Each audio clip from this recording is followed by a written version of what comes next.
السلام علیکم۔ S an Islamic history میں خوش آمدید۔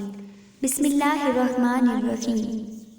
روایات میں ہے کہ اللہ تعالیٰ نے جبریل علیہ السلام کو زمین میں مٹی لانے کے لیے بھیجا تو زمین نے کہا کہ میں تجھ سے اللہ کی پناہ میں آتی ہوں کہ تو مجھ میں کمی کرے یا مجھے عیبناک کرے۔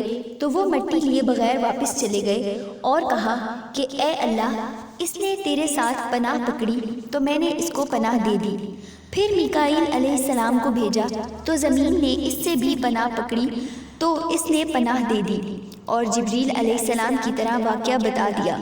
پھر اللہ تعالیٰ نے موت کے فرشتے کو بھیجا، زمین نے اس سے بھی پناہ پکڑی تو اس نے کہا کہ میں اس سے اللہ کی پناہ میں آتا ہوں کہ میں اللہ کے حکم کی تعمیل کیے بغیر واپس چلا جاؤں، اور اس سے سرخ اور سفید اور سیاہ مٹی ملا کر پکڑی، جس کی وجہ سے آدم کی اولاد بھی مختلف رنگوں والی ہے۔ وہ مٹی لے کر اوپر گئے اور اس میں پانی ملا دیا یہاں تک کہ وہ چپکنے والی لیسدار مٹی بن گئی۔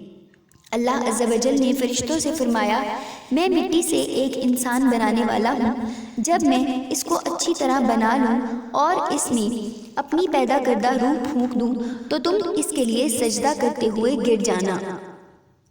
رسول اللہ صلی اللہ علیہ وسلم نے ارشاد فرمایا کہ اللہ تعالیٰ نے تمام زمین سے ایک مٹھی لے کر آدم علیہ السلام کو بنایا، اس لیے زمین کے لحاظ سے لوگ سرخ اور سفید اور سیاہ اور درمیانے درجے کے، اسی طرح اچھے برے اور نرم اور سخت طبیعت والے لوگ ہیں، اور کچھ درمیانے درجے کے لوگ پیدا ہوئے۔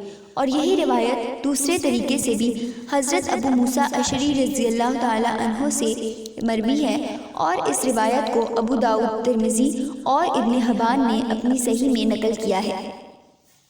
اللہ تعالیٰ نے آدم علیہ السلام کو اپنے ہاتھ سے بنایا کہ ابلیس اس سے تکبر نہ کرے۔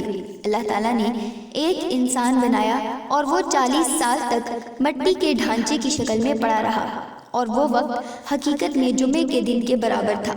اس کے برابر سے فرشتے گزرے تو وہ گھبراتے، اور سب سے زیادہ ابلیس گھبرایا، اور وہ اس سے پاس سے گزرتے ہوئے اس کو مارتا تو اس کے جسم سے آواز پیدا ہوتی جیسے مٹی سے آواز پیدا ہوتی ہے۔ اس طرح اللہ تعالیٰ نے حضرت آدم علیہ السلام کی تخلیق کو مکمل فرمایا۔ ناظرین، اگر آپ کو ہماری یہ ویڈیو پسند آئی ہو تو ویڈیو کو لائک کریں اور ہمارے چینل کو سبسکرائب کر دیں۔